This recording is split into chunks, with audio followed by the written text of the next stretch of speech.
हमारी female lead शिया बहुत ज्यादा नशे में होती है कि तभी उसे कोई अपने रूम में खींच लेता है। अगली सुबह जब शिया को होश आता है तो उसे कुछ ठीक से याद नहीं आ रहा होता। तो वो अपनी हालत देखती है जिससे वो शॉक हो जाती है। फिर अपने बाजू में सोए हुए इंसान को देखकर उसकी हालत पूरी तरह खराब हो जाती है। क्या कल रात में अपने बॉस के साथ थी? फिर वो याद करने लगती है वो होटल एक मीटिंग की वजह से आई थी जहाँ पर वो बहुत ज्यादा ड्रंक हो जाती है। वो बाहर जाने का दरवाजा ढूंढ रही होती है कि कोई उसे अपने रूम में खींच लेता है और उसके साथ रोमांस करने लगता है। शिया घबराती है। अगर मिस्टर जैन को उठने के बाद इस बारे में पता चला तो उसकी जॉब तो गई। वो जल्दी जैन की आवाज आती है अपने भाई डिक्रीज के साथ जॉब इंटरव्यू के लिए गई थी। तब उसे जैन ग्रुप में असिस्टेंट की जॉब मिल जाती है, पर साथ ही उसे बताया गया था कि उसके बॉस को दो चीजों से सबसे ज्यादा नफरत है। एक, वो अपने आसपास किसी लड़की का आना बिल्कुल पसंद नहीं करता और उसे धोखा देने वाले लोग बिल्कुल पसंद नहीं है। वो सोचती है कि ये दोनों काम ही वो कर रही है तो वो करने होंगे। कार एक्सीडेंट के बाद के लिए भागती है। मिस्टर जैन अपने आदमी से पूछता है कि कल क्या हुआ था। वो बताता है कि उसे किसी ने ड्रग्स दिया था और उसे लड़कियों से एलर्जी होने के बाद भी वो कल रात किसी लड़की के क्लोज किया था। जैन उसे वो ब्रेसलेट देता है और उसके बारे में पता लगाने के लिए कहता है। उसे फिर एक पुरानी बात याद आती है। बचपन में उसे एक लड़की ने हेल्प की थी। उसके पेट पर जो बर्थ मार्क था वही सेम मार्क इस लड़की के पेट पर भी देखा था। वो ठान लेता है कि एक बार उसने उस लड़की को खो दिया है, अब वो बार बार ऐसा नहीं होने देगा और अपने आदमी को 7 दिन के अंदर लड़की के बारे में पता लगाने के लिए कहता है। यस बोलकर वो आदमी वहाँ से चला जाता है। शिया कंपनी पहुँचकर देखती है एक आदमी को जबरदस्ती वहाँ से निकाला जा रहा था। वो असिस्टेंट माँ से पूछती है तो वो बताता है कि उस एम्प्लॉय ने बॉस के साथ धोखा किया। कल पार्टी में उसने बॉस को ड्रग्स दे दिए थे, इसीलिए अब उसे सजा मिलेगी।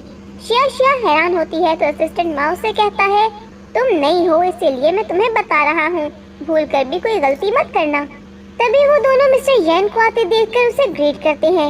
यैन को उसका फ्रेगनेंस जाना पहचाना लगा तो वो शिया को रोकता है। वो तो पूरी तरह घबरा जाती है कि क्या इसने मुझे पहचान लिया। यैन शिया के बारे में पूछता है तो असिस्टेंट माँ बताता है ये उसका न्यू मेल असिस्टेंट है, असिस्टेंट लेन। शिया फिर अपना बायोडाटा उसे बताती है।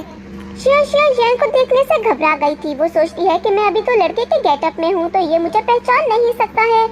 यैन उसे अपने साथ न आता देखकर उसे अपने साथ आने के लिए कहता है। वहीं बाहर गेट पर बहुत सारी भीड़ देखकर शिया हैरान होकर पूछती है, एम्बेरस होकर बाहर चली जाती है।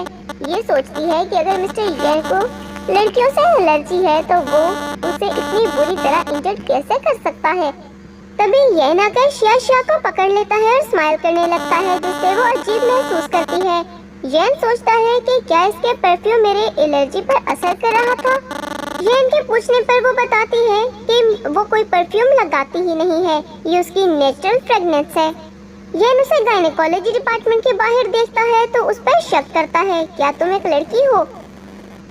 वो मना करती है और बहाना मारती है कि मेंस डिपार्टमेंट में आया था। यैन उसकी रिपोर्ट देखना चाहता था लेकिन वो रिपोर्ट छुपा लेती है। बताती है कि उसे एक पर्सनल प्रॉब्लम है और उसके बारे में वो बात नहीं करना चाहता। यैन उसकी बात समझता है और उसे जाने देता है। शिया को कोई और काम नहीं था तो वो घर जाने लगती है, लेकिन यैन उसे रोककर अपने साथ एक बिजनेस मीटिंग पर चलने को कहता है। शिया राजी तो नहीं हो रही थी तो वो एक्स्ट्रा बोनस देगा ये कहता है और एक्स्ट्रा बोनस का सुनते ही वो राजी हो अपनी आंखें ढक लेती है। लेकिन थोड़ी देर बाद वो उसकी बॉडी को चेकआउट करने लगते हैं। यैन जैसे ही उसके सामने अपनी पैंट खोलने लगता है तो वो जल्दी से वॉशरूम भाग जाती है।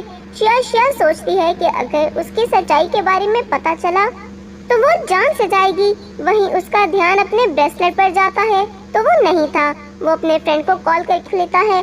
शिया उसे कुछ कहती तभी उसे टक्कर लगने वाली होती है कि यैन उसे बचा लेता है, लेकिन लड़की का टच लगने की वजह से उसे फिर से एलर्जी रिएक्शन होने लगता है और शिया से आते कोई उसे एक्स्ट्रा पैसे देने का वादा करता है तो वो फिर सब कुछ होकर मान जाती है।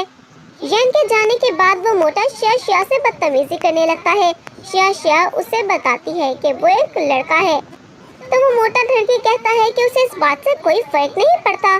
शिया उस मोटे के मुंह पर एक पंच मार देती है, लेकिन फिर भी वो मोटा हार नहीं मानता है और उसके साथ हाथापाई करने लग जाता है, जिस चक्कर में शिया का बात जाता है, जिससे उस लड़की को पता चल जाता है कि वो एक लड़की है। ये बात बता देगा तो वो उसे पनिशमेंट देगा। शिया उसे बचते हुए येन को कॉल मिला देती है। येन जैसे ही अपने असिस्टेंट की बात करके कॉल रखता है, उसके पास शिया की कॉल आती है, लेकिन उसे उठाने से पहले ही वो कट हो जाती है। वो मोटा शिया का फोन फेंक देता है, जिस वजह से उसे बहुत ज्यादा गुस्सा आता है। शिया उसे धक्का देकर वहाँ से भाग जाती है, लेकिन वो मोटा उसे पकड़ लेता है और उसके साथ जबरदस्ती करने लगता है कि तभी वहाँ पर येन आ जाता है और उस मोटे को एक लात मारकर नीचे गिरा देता है। शिया उसे बताती है कि ये मोटा कितना बड़ा कमीना है और उसने इसका फोन भी तोड़ दिया। येन अपने बॉडीगार्ड्स के हवाले उस मोटे को कर देता है तो वो मोटा माफी मांगने लगता है, लेकिन येन कुछ भी नहीं सुनता। वहीं वो मोटा चिल्लाते हुए बता देता है कि शिया एक लड़का नहीं बल्कि लड़की है। येन उसके ऊपर शक करता है तो शिया बड़ा स्टिकर दिखाकर कहती है कि उसे इसकी वजह से गलतफहमी हो गई है। मैंने ये पहना था मसल बॉम्ब रखने के लिए। येन को भी वो ये ट्राई करने को कहती है तो वो मना कर देता है। शिया वहाँ से जाने लगती है तो उसके बर्थमार्क के बारे में वो पूछता है तो वो उसे झूठ कहती है कि ये बस एक टैटू है। सी मिस्टर येन को देखकर ब्रदर शाओ शेन कहकर बुलाती है, जिससे उसे गलतफहमी हो जाती है कि यही वो छोटी लड़की है जिसने उसकी मदद की थी। येन खुश होकर जैसे ही उसे हक करता है तो फिर से उसे एलर्जी होने लगती है। सी को उसकी बातों से लगता है कि उसे परफ्यूम से एलर्जी है। येन को उसके ऊपर शक होता है कि वो उसका बर्थमार्क देखना चाहता है। सी उसे बर्थमार्क दिखा देती है। हम फ्लैशबैक में देखते हैं कि शिया को अपना बर्थमार्क पसंद नहीं था, इसलिए सी ने उसका मन रखने के लिए एक वैसा ही टैटू बना लिया था। येन को पूरी तरह विश्वास हो जाता है कि यही शिया है। येन उसे अपने घर ले जाता है। इतना बड़ा घर देखकर वो खुश हो जाती है। येन भी उसे वहीं शिफ्ट होने को कहता है। येन के वहाँ से जाते ही सी सोचती है शिया की याददाश्त कार एक्सीडेंट में चली गई थी, इसलिए जो भी उसका होना चाहिए था वो सब मैं छीन लूंगी। सी जब अपना सामान पैक कर रही थी तभी वहाँ शिया आ जाती है और उसे पूछने लगती है कि वो कहाँ जा रही है। सी उसे बताती है कि वो अपने बॉयफ्रेंड के साथ शिफ्ट हो रही है। शिया हैरान होती है क्योंकि उसके बॉयफ्रेंड के बारे में उसे कुछ भी नहीं पता था। शिया उसे जानना चाहती है तो सी रूड बिहेव करने लगती है। शिया को एक कार्ड मिलता है जिसे देखकर वो समझ जाती है कि उसका बॉयफ्रेंड बहुत अमीर है। शिया उसे कुछ समझाने की कोशिश करती है, लेकिन वो उसे ही बुरा भला सुनाकर वहाँ से चली जाती है। बाहर निकलते ही अपने मन में कहती है कि अब तुम और तुम्हारा भाई मेरे पैर की जूती के काबिल भी नहीं। शिया ऑफिस पहुँचती है तो सभी लड़कियाँ उसकी खूबसूरती की तारीफ करती हैं। तुम लड़के होकर भी काफी सुंदर हो। एक लड़की उसे पूछती है क्या वैलेंटाइंस डे पर उसकी कोई गर्लफ्रेंड है।